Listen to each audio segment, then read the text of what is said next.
ಪ್ರಿಯರೇ, ದೇವರು ಒಳ್ಳೆಯವರು, ಒಳ್ಳೆಯದನ್ನೇ ಮಾಡುವವರಾಗಿದ್ದಾರೆ. ನಾವು ಶರೀರ ಭಾವವನ್ನು ಅನುಸರಿಸಿ ನಡೆಯುತ್ತಿದ್ದೇವೆ.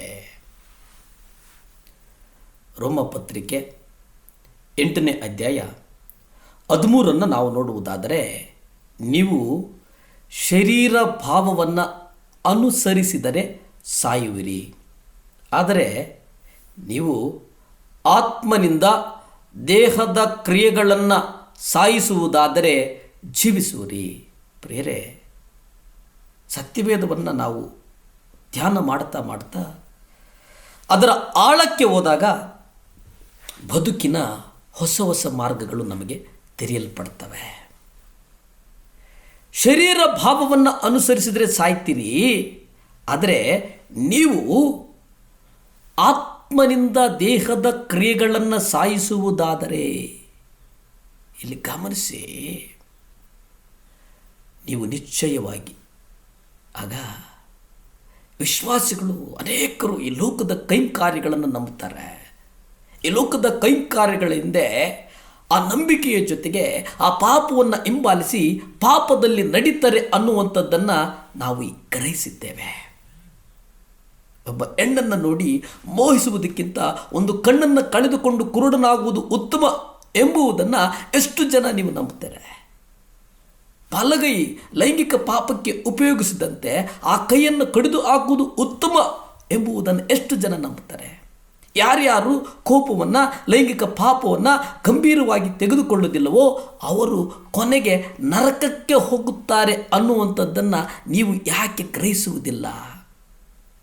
ಮತ್ತಾಯ ಪತ್ರಿಕೆ 5ನೇ ಅಧ್ಯಾಯ 22ರಿಂದ 30 ನೀವು ನೋಡಿ.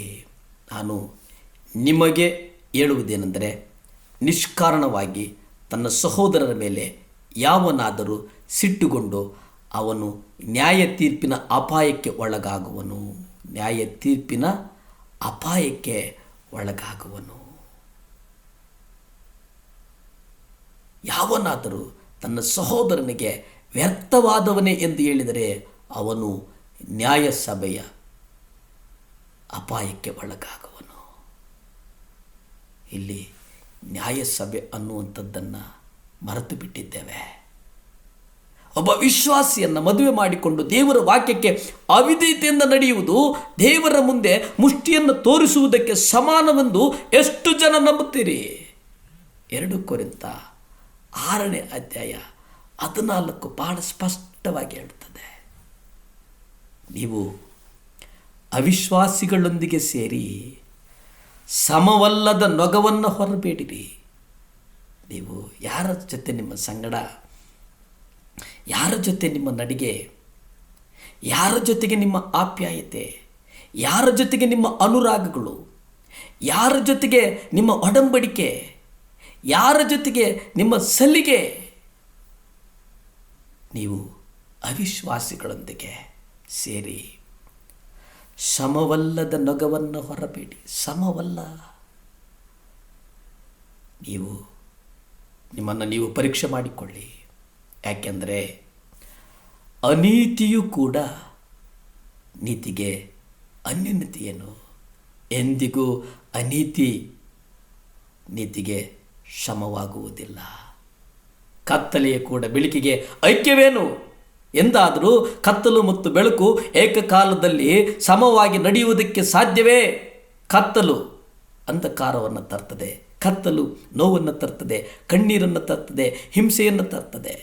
ಬೆಳಕು ನಿರ್ದೀಪ್ಯಮಾನವಾಗಿ ಬೆಳಗುತ್ತದೆ, ಒಂದು ಹೊಸ ಜೀವನವನ್ನು ಕೊಡುತ್ತದೆ, ಹೊಸ ಬೆಳಕನ್ನು ಕೊಡುತ್ತದೆ, ಬದುಕಲ್ಲಿ ಸ್ಫೂರ್ತಿಯನ್ನು ತುಂಬುತ್ತದೆ, ಬದುಕಲ್ಲಿ ನವ ಚೈತನ್ಯವನ್ನು ತರುವಂಥದ್ದು ಬೆಳಕು. ಕರ್ತನ ಬೆಳಕು ನಿಮ್ಮನ್ನು ಆವರಿಸಬೇಕಾಗಿದೆ.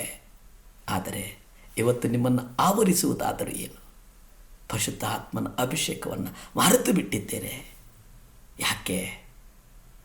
ದೇವರ ಮುಂದೆ ಮುಷ್ಟಿಯನ್ನು ತೋರಿಸುವುದಕ್ಕೆ ನೀವು ಸಮವೆಂದು ನೀವು ನಂಬಿಬಿಟ್ಟಿದ್ದೀರಾ. ನಿಮ್ಮ ಹೃದಯವನ್ನು, ನಿಮ್ಮ ಮನಸ್ಸನ್ನು ಒಂದು ಕ್ಷಣ ಆಲೋಚಿಸಿ. ನೀವು ಮಾಡುತ್ತಿರುವುದು ಸರಿಯೋ ಎಂಬುದನ್ನು ಯೋಚಿಸಿ. ಭೂಮಿ ಆಕಾಶಗಳನ್ನು ಉಂಟು ಮಾಡಿದಂಥ ಸರ್ವಶಕ್ತನಾದಂಥ ದೇವರ ಸ್ತೋತ್ರಪ್ಪ. ಯೇಸುವೇ, ಪ್ರಾರ್ಥಿಸ್ತೇನೆ ಸ್ವಾಮಿ, ಯೇಸುವೇ, ನಿಮ್ಮ ರಕ್ತದಿಂದ ಸ್ವಾಮಿ ಒಂದು ನೂತನವಾದಂಥ ಕೃಪೆ ಕೊಡು ಸ್ವಾಮಿ, ನೂತನವಾದಂಥ ಬಲ ಕೊಡು ಸ್ವಾಮಿ. ಪರಿಶುದ್ಧಾತ್ಮನ ಅಭಿಷೇಕದಿಂದ ದೇವರೇ ಪ್ರವಾದನೆಯ ವರಗಳನ್ನು ಕೊಟ್ಟು ಸ್ವಾಮಿ, ಜಗತ್ತಿನ ಮೂಲೆ ಮೂಲೆಗೂ ನಡೆದು ಸುವಾರ್ತೆಯನ್ನು ಸಾರುವಂಥ ಒಂದು ಕೃಪೆಯನ್ನು, ಬಲವನ್ನು ಅನುಗ್ರಹಿಸು ಸ್ವಾಮಿ. ಸಹಾಯ ಮಾಡು. ಯೇಸುವಿನ ನಾಮದಲ್ಲಿ ಬೇಡ್ತೇನೆ ಪರಮ ತಂದೆಯೇ, ಆಮೆನ್.